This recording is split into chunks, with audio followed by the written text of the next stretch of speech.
అదే RTV app వార్తల్ని క్షణాల్లో చదివే అవకాశం ఉంటుంది. ఒక న్యూస్ పేపర్, ఒక టెలివిజన్ ఛానల్ మీ చేతుల్లో ఎప్పుడూ ఉంటాయి. విశాఖ కంచరపాలెం పోలీస్ లిమిట్స్లో ప్రేమికులు ఇద్దరు ప్రేమించుకోవడంతో వాళ్ళని ఈ పోలీస్ స్టేషన్కి అయితే పిలిపించి కౌన్సిలింగ్ అయితే ఇవ్వడం జరిగింది. అయితే నిన్న రాత్రి అబ్బాయి అమ్మాయిని పోలీస్ స్టేషన్ పిలిచి అయితే కౌన్సిలింగ్ ఇవ్వడంతో అబ్బాయి ఈ అనంతరం వెళ్ళి ఒంటి మీద పెట్రోల్ పోసుకొని ఆత్మహత్య అయితే చేసుకున్నాడు. అయితే ఈ నేపథ్యంలో అసలు ఏం జరిగింది, అసలు ఎవరేమన్నారని చెప్పే నేపథ్యంలో ఆ అబ్బాయి తల్లిదండ్రులు అయితే మనతో పాటు ఉన్నారు. అమ్మ చెప్పండి, బాబు పేరు ఏం పేరు, ఏమేం జరిగింది? బాబు పేరు రోహిత్ అండి, కొరందాస్ రోహిత్ అండి. 20వ తారీఖుని పిలిచారు ఫోన్ చేయగలి బాబు ఒక్కడే వచ్చాడు. బాబు రాగానే బాబు తర్వాత వాళ్ళ ఫ్రెండ్స్ని కూడా ఇద్దరిని పెట్టిన తర్వాత నాకు తెలియదు కదా. నాకు తెలియకపోతే వాళ్ళ ఫ్రెండ్ ఎవరో వచ్చి ఇంటికి వచ్చి ఇలా అమ్మ ఒకసారి చిన్న పని ఉందంటే ఏట్రా పని ఏంటంటే ఒక అమ్మాయిని లవ్ చేశాడు కదా ఆశని అని అమ్మాయిని, ఆ అమ్మాయి కంప్లైంట్ పెట్టారు వాళ్ళ అమ్మాలు, మీరు రండి అంటే నేను వెళ్ళిన తర్వాత వాళ్ళు కంప్లైంట్ పెట్టేసి వెళ్ళిపోయిన తర్వాత మాస్ రోజు మళ్ళీ మేము వచ్చిన తర్వాత వాళ్ళు రాలేదు. మళ్ళీ రాకపోతే వాళ్ళు అన్నారు మీరు వెళ్ళిపోండి అమ్మా, సోమవారం రండి అమ్మా అన్నారు. మళ్ళీ సోమవారం వచ్చాం రాత్రి 7 గంటలకి. 7 గంటలకు వచ్చిన తర్వాత వాళ్ళ అమ్మాలు వాళ్ళ పాపని తీసుకొని వచ్చి సీఏ గారి రూమ్లోకి తీసుకెళ్ళారు. బాబుని తీసుకెళ్ళి పటాపని కొట్టేశారు సీఏ గారు. నేను చూస్తున్నానని ముందు కొట్టేసి మళ్ళీ తలుపేసి సీఏ గారి ఎదురుగుంటే పటాపట కానిస్టేబుల్ కొట్టేసి ఆవిడ కాళ్ళు పట్టుకున్నాను నేను. అమ్మా ఇంకోసారి తప్పు చేయడమ్మా, మీ పిల్లల్ని ఏం వదిలేస్తాడమ్మా, ఆడు ఐటీ కట్టుకున్నాడు, ఏసీ మెకానిక్ అమ్మా, ఆడు భవిష్యత్తు పాడైపోద్దమ్మా, ఫ్యూచర్ పాడైపోద్దమ్మా అని కాళ్ళు 2 సార్లు పట్టుకుంటే వెళ్ళమ్మా మీ కొడుకు పేరు క్యాన్సర్ కేసు ఎట్టేస్తాను ఏంటి, బళ్ళు దొంగతనం పెడతానని చెప్తాను ఏంటి, మీరేం వాడాలు, మీరు రోడ్ల మీద ఎక్కడ కనిపిస్తున్నా మీకు నోటుకు వచ్చిన తిట్లు తిడతాను. మీరు డబ్బు కూడా కావాలని ఆశించారండి. వాళ్ళు డబ్బు కూడా డిమాండ్ చేశారు మా మీద. వాళ్ళు పోలీసులు కూడా మమ్మల్ని ఆ పిల్లల్ని మటు కొట్టేశారండి. ఆడ అన్ని కేసులు అన్ని అనగాలే ఆడేసి గబగబా పారిపోయి వెళ్ళి వేసేసుకున్నాడండి పెట్రోల్. ఆడు రుసుకొండ దగ్గర వేసేసుకున్నాడండి.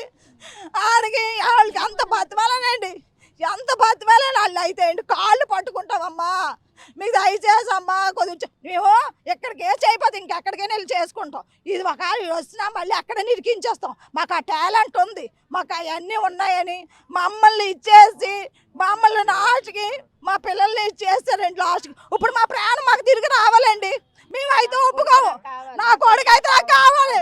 వాళ్ళు ఎందుకు అలా చెయ్యాలి? వాళ్ళ పిల్లలకు అనుకోలేదా? వాళ్ళు కొట్టాలా? ఆ పిల్ల తప్పు చేసింది, వాళ్ళ కూతురు తప్పు చేసింది. ఆ పిల్ల బీచీలకి కైలాసగిరి అన్నిటికి తిరిగింది, చెయ్యిలు వేసుకొని తిరిగింది. ఫొటోస్ కూడా ఉన్నాయి. ఆ పిల్ల ఫొటోస్ కూడా పెట్టండి మీరు, ఇందులో మీద కంపల్సరీగా పెట్టాలి. లేదా వాళ్ళ అమ్మ నాన్న అందరూ కలిసి నా దగ్గర మనకు రావాలి. నేనైతే ఒప్పుకోను. డబ్బు ఇవ్వలేదనేసి గంజాయి కేసులు ఈ కేసులు ఎన్నో పెడతానని అవి డిమాండ్ చేశారు మా మీద. మేమైతే తట్టుకోలేమండి. నా కొడుకు బతుకుతాడని గ్యారంటీ లేదని సారు ఉన్నాడు. ఆడే చెప్పాడు ఆ పిల్లని చెప్పండి, ఫోన్ కూడా రికార్డు ఉంది, మాట్లాడిన రికార్డు ఉంది, రికార్డు తీస్తాం. మేమైతే ఒప్పుకోమండి. ఇంకా నా కొడుకు కావాలి, వాళ్ళు తీసుకురావాలి. మాకు ఏడు చేస్తారో నాయో పోలీసు వాళ్ళు చాక్లెట్లు అంటే ఇచ్చారంటండి. 17 సంవత్సరాల పిల్ల అంట, చాక్లెట్ ఇవ్వగలంటే బండి ఎక్కి వెళ్ళిపోయిందండి. ఆ పిల్ల ఫోన్ చేస్తుంది, ఆ పిల్ల ఫోన్ చేసి కాలేజీ దేబెట్టమంటది. మళ్ళీ కాలేజీ టైం అయిపోతే ఇంటికి దేబెట్టమంటది. ఆ డ్యూటీని మానుకొని ఆడు వచ్చి ఆ పిల్లడు ఫోన్ ఎత్తపోతే నాకు ఫోన్ చేసి నా పిల్ల చెప్పింది అలాగా. నాకు ఫోన్ చేసి రోహిత్ ఉన్నాడా, నువ్వెవరమ్మానంటే వాళ్ళ ఫ్రెండ్ అని మాట్లాడేది. వాళ్ళు ఫోటోలు గిటోలు ఎట్టుకొని ఎప్పుడైనా పిల్లని పిలిచి అడగాలి. స్టేషన్లో ముందు అడగాలి. అడిగేసిన తర్వాత అప్పుడు వాళ్ళ పని వాళ్ళు చెయ్యాలి. అంతేగాని అడగకుండా తల్లిని నన్ను బయట పంపించేసి వాళ్ళ అమ్మ నాన్న వాళ్ళ అత్తలు వాళ్ళు అందరూ పెట్టుకొని మా పిల్లని లోన్ ఎట్టుకొని దగ్గరుండి కొట్టించారు వాళ్ళు. మీకు ఎలా న్యాయం కావాలి? మాకు ఎలా న్యాయం కాదు, మా పిల్లని మాకు ఇవ్వాలండి, మా అబ్బాయిని మాకు ఇవ్వాలండి. ఏడు చేస్తారో తెలీదు, మా అబ్బాయి మాకు రావాలి, బతకాలి. బతకపోతే మేము ఒప్పుకోము. వాళ్ళు ఏడు చేసి బతికిస్తారు. నాకైతే తెలీదు. లోహిత్ బంధువులు ఇంకా మనతో పాటు ఉన్నారు, వాళ్ళని అడిగి తెలుసుకుందాం. అమ్మ చెప్పండి, ఏం జరిగింది అసలు? మాకు కూడా ఫోను మార్నింగ్ వచ్చిందండి. ఇలాగొచ్చి మా పిన్ని గారు ఇలాగ చెప్పి ఇలాగ అంటేప్పటికి పిల్లడైతే మనస్పర్ధంగా అలాంటి పిల్లడు కాదు. ఈదిలో కూడా అడిగి చూడండి, అందరూ కూడా చాలా మంచి పిల్లడు. తర్వాత 2-3 సంవత్సరాలు బట్టి తిరిగి చేసి ఆవిడ లాస్ట్లో తల్లిదండ్రులకు జడిసిపోయి రివర్స్ అయిపోయి తర్వాత వాళ్ళు ఏడు చెప్తే అది చేసి ఆ కుర్రాన్ని స్టేషన్లోని ఎవరైనా న్యాయం అంటే ఇద్దరిని పెట్టి ఇద్దరికి చెప్పాలి. అలా కాకుండా తన తల్లి ఉంటుండగానే పట్టుమని కొట్టేసి తల్లి చూస్తుందని బయటికి పంపిస్తే తలుపులేసి మరి కొట్టారటండి. అది ఎంతవరకు న్యాయమో చెప్పండి. ఇది కాక బయటికి వెళ్ళిపోండి, అయితే మీరు రేపు తీసుకురండి మీ అబ్బాయిని అనేటప్పటికి బైక్ స్టార్ట్ చేసి తన తల్లిని కూడా తోసి వెళ్ళిపోయే టైంలోని ఆ పిల్ల తల్లి, ఆ పిల్ల మేనత్త, మేనమామ గంజాయి పెట్టిస్తాము, గంజాయి కేసులో పెట్టిస్తాం, బైక్ దొంగతనం చేసాం పెట్టిస్తాం, రేపు కేసు కింద పెట్టిస్తాము. ఇవన్నీ చెప్పబోతే కాడి 19 సంవత్సరాల అబ్బాయి ఇంకేటి మాట్లాడి నాకు ఈటి నన్ను ఎక్కడ పెట్టిస్తారని బయట చెడిసిపోయి వెళ్ళి పెట్రోల్ తీసుకొని అక్కడే మాకు తెలీదు అలా వేసుకుని కాలిపోతే ఒక వ్యక్తి ఇద్దరు చూసి నీళ్ళు వాటర్ వేసి ఆపి అక్కడ కేజీహెచ్కి చెప్పి మాకు ఫోన్ చేశారండి. ఇక్కడ అదే ఈ లోహిత్ ఎవరైతే ఆత్మహత్య పాల్పడ్డాడో, కేజీహెచ్లో చికిత్స పొందుతున్నాడో, లోహిత్ సోదరుడు అయితే మనతో పాటు ఉన్నాడు. చెప్పమ్మా, ఏం జరిగింది అసలు? మీ బ్రదర్కి ఏమైంది? మా బ్రదర్కి అయితే మొన్న స్టేషన్కి పిలిచారంటన్న. నాకు కూడా మార్నింగ్ కాల్ వచ్చింది. స్టేషన్కి పిలిచిన తర్వాత ఏంటి అని ఇన్ఫర్మేషన్ అవతల దగ్గర నుంచి గ్యాదర్ చేసుకున్నారు, కానీ మా దగ్గర నుంచి అయితే గ్యాదర్ చేసుకోలేదు. తెలియకుండా ఎలా పడితే వాళ్ళు చేసుకోవడం, అసలు పోలీస్ ఆయన కాకపోయినా వేరే ఆయన కూడా చేసుకున్నారంట మా తమ్ముడి మీద. సో మాకు అది కూడా కావాలి. మొబైల్ గురించి అడిగితే మొబైల్లో ఉన్న డీటెయిల్స్ అన్నీ కూడా లేవంట. ఎవరైనా ఇప్పుడు వెంటనే ఎవరైనా డిలీట్ చేసుకుంటారా? చేసుకోరు కదా. అలాంటిది వాళ్ళే డిలీట్ చేశారు అనుకుంటున్నాం. మాకు అది కూడా ప్రూఫ్స్ కావాలి. అసలు ఏం జరిగిందో మాకు మొత్తం క్లారిటీగా అవతల కూడా మాకు ఇప్పుడు ముందు కావాలి. ఫోన్ కూడా ఇవ్వలేదు. ఇప్పుడు ఆ స్పాట్ దగ్గర ఉన్న బండి కూడా మాకు ఇంకా దగ్గరికి రాలేదు. ఏమీ లేదు, ఏది చెప్పట్లేదు. కనీసం ఏమి వెంటనే ఏం రెస్పాన్స్ కూడా అవ్వట్లేదు. ఏమైనా అంటే ఇటు తిప్పుతున్నారు, అటు తిప్పుతున్నారు, ఇది అన్నారు, అది అన్నారు, కానీ ఒక్కరు రెస్పాన్స్ అవ్వట్లేదు. మాకు అర్జెంటుగా రెస్పాన్స్ కావాలి. ఆ అబ్బాయి అయితే చాలా అమాయకుడండి. చాలా ఆ అబ్బాయి ఎవరు అనకూడదు, కానీ ఎవరు ఏమన్నా అబ్బాయి ఏమండు. చిన్న పిల్ల చాక్లెట్ ఇస్తే వెళ్ళిపోవడానికి 2 చెయ్యిలు కలిస్తేనే కదా ఒకటవుతుంది.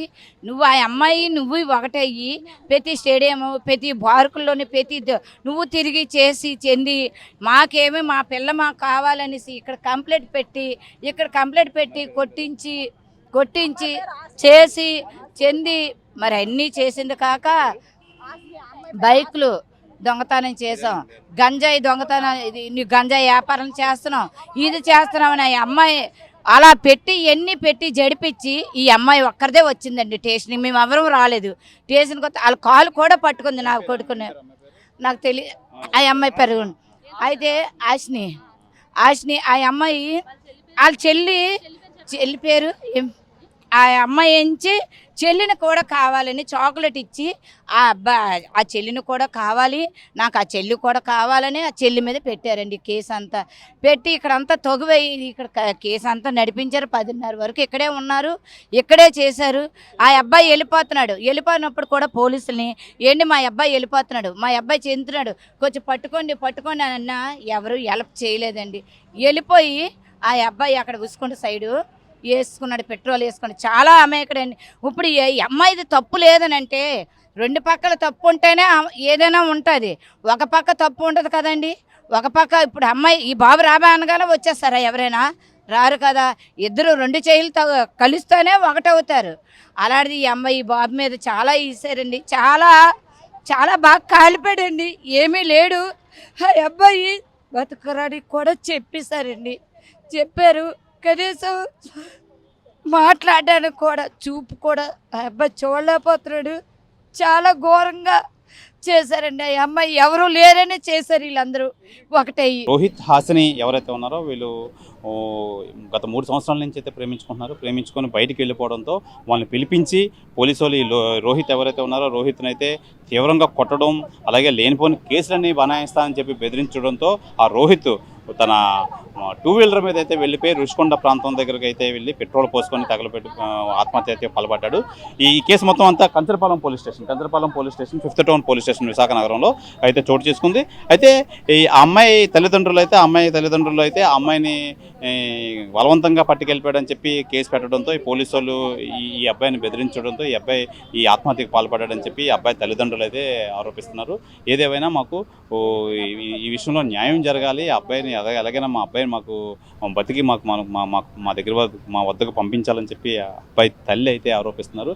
ఏదేమైనా ఈ విషయంలో అయితే మటుకి న్యాయం అయితే మాకు కంపల్సరీగా జరగాలని చెప్పి అబ్బాయి తల్లిదండ్రులు అయితే తెలియజేస్తున్నారు. కెమెరామెన్ రమణ కుమార్తో Sivaramakrishna TV Visakha Kancharapalem police station వద్ద నుంచి. మరిన్ని వీడియోస్ కోసం ఛానల్ ని సబ్స్క్రైబ్ చేయండి, లేటెస్ట్ అప్డేట్స్ కోసం వాట్సాప్ ఛానల్ ని ఫాలో చేయండి అండ్ లింక్ డిస్క్రిప్షన్ లో ఉంది.